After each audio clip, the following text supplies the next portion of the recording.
utang saat menghadapi kesulitan keuangan, bagian kedua. Jika usaha tidak berkembang seperti yang Anda harapkan, dan usaha Anda menghadapi kejatuhan secara tiba-tiba, apa yang Anda lakukan? Pertama, prioritaskan pembayaran Anda. Tanya pada diri sendiri, apa yang akan terjadi jika Anda tidak melakukan pembayaran tertentu? Semakin tidak menyenangkan akibatnya, semakin tinggi prioritas pembayaran itu. Pembayaran gaji biasanya prioritas tertinggi. Jika karyawan tidak dibayar, mereka tidak punya insentif untuk bekerja.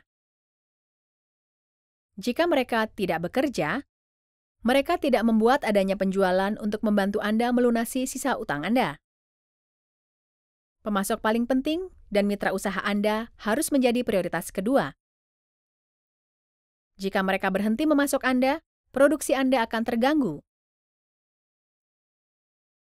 Hindari hilangnya hubungan baik yang berharga dengan pemasok paling setia dan mitra usaha Anda.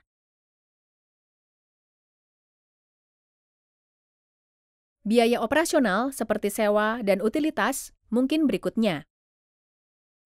Anda perlu membayar tagihan ini untuk tetap bisa menjalankan usaha. Kemudian, semua akun utang yang jatuh tempo. Jika Anda tidak membayar, skor kredit Anda akan terkena dampak yang akan memengaruhi kemampuan Anda untuk meminjam uang di masa depan. Berikutnya, utang dengan jaminan. Jika Anda tidak membayar jumlah yang jatuh tempo, kreditur akan mengambil aset Anda. Kartu kredit, penalti atau suku bunga dapat melambung dengan cepat. Terakhir adalah utang lain tanpa jaminan.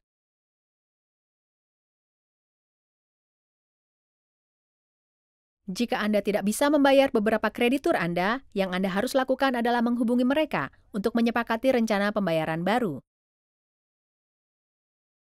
Beritahu kreditur tentang situasi Anda. Bersikaplah proaktif. Jika Anda mendekati mereka sebelum Anda tidak dapat membayar, lebih mungkin bagi mereka untuk bekerja sama dengan Anda dan menyetujui permintaan Anda. Perjelas kepada mereka bahwa Anda punya rencana komprehensif untuk menyelesaikannya. Tetap positif.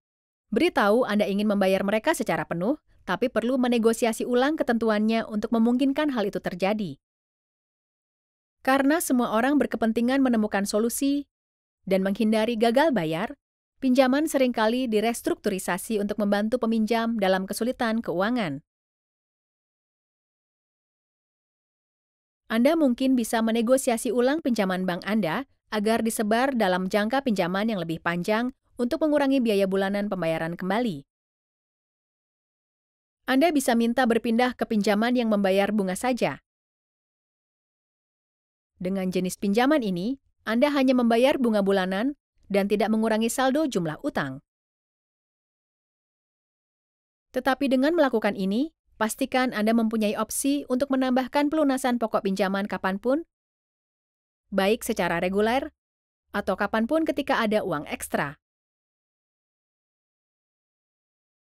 Singkatnya, ketika menghadapi kesulitan keuangan, Anda harus memprioritaskan pembayaran Anda, memberitahu kreditur Anda, dan secara proaktif meminta merestrukturisasi pinjaman. Apakah Anda yakin sekarang setelah tahu cara mengurusi utang ketika menghadapi kesulitan keuangan? Mari periksa apa yang sudah Anda pelajari.